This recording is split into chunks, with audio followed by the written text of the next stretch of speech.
guddaa qabaa Waaqayyoon waaqessuun koo bu'aa guddaa qabaa isatti hirkachuun koo natti hin qabin qubaa gammadee diina koo rakkinaan achitti argaan jira abdii koo argaan jira abdii koo bu'aa guddaa qabaa Waaqayyoon waaqessuun koo bu'aa guddaa qabaa isatti hirkachuun koo natti hin qabin qubaa gammadee diina koo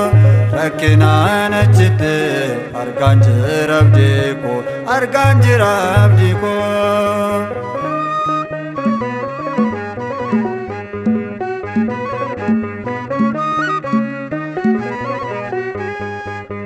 Samii gubbaa jira kan koo kabajni koo as lafarra miti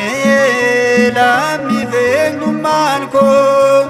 isa hunda bitu waaqa koo wajjini baraanan jiraadha ulfina guddaani baraanan jiraadha ulfina guddaani bu'aa guddaa qabaa Waaqayyoon waaqessuun koo bu'aa guddaa qabaa isatti hirkachuun koo natti hin qabin qubaa gammadee diina koo rakkinaan achitti argaan jira abdii koo argaan jira abdii koo.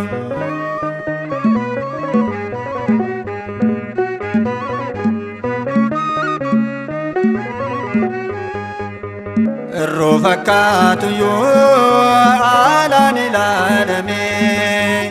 akka yaada namaa taayoo madaalame rakkachuun koo irraa kunisuma miti na qopheessu malee jibbamuu koo miti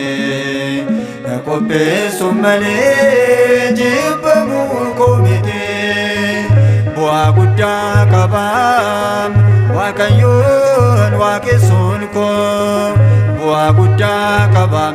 isatti hirkachuun koo natti hin qabin qubaa gammadee diina koo rakkinaan achitti argaan jira abdii koo argaan jira abdii koo.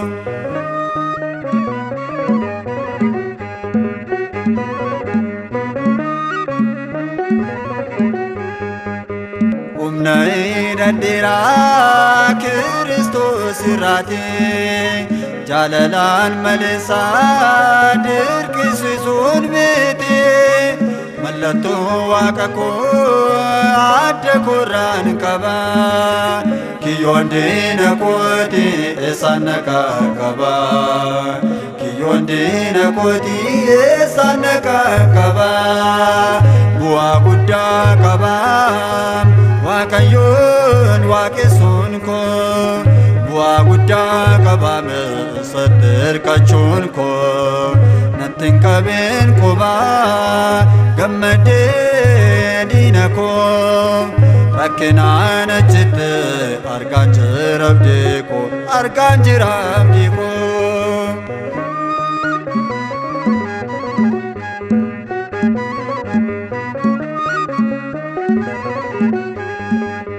Firri koo kaleessaa na gargaaraan jedhee na dhiiseetu darbee yemmuu har'aa kadhee kan kufeenni kaasu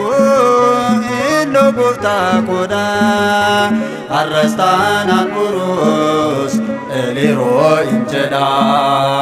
arrastaan murus eliro injeda bu'aa guddaa qabam waaqayyoon waaqessuun koo bu'aa guddaa qabam sadarkachuun koo nattin qabeen qubaa gammadee diina koo rakkinaan achitti argaan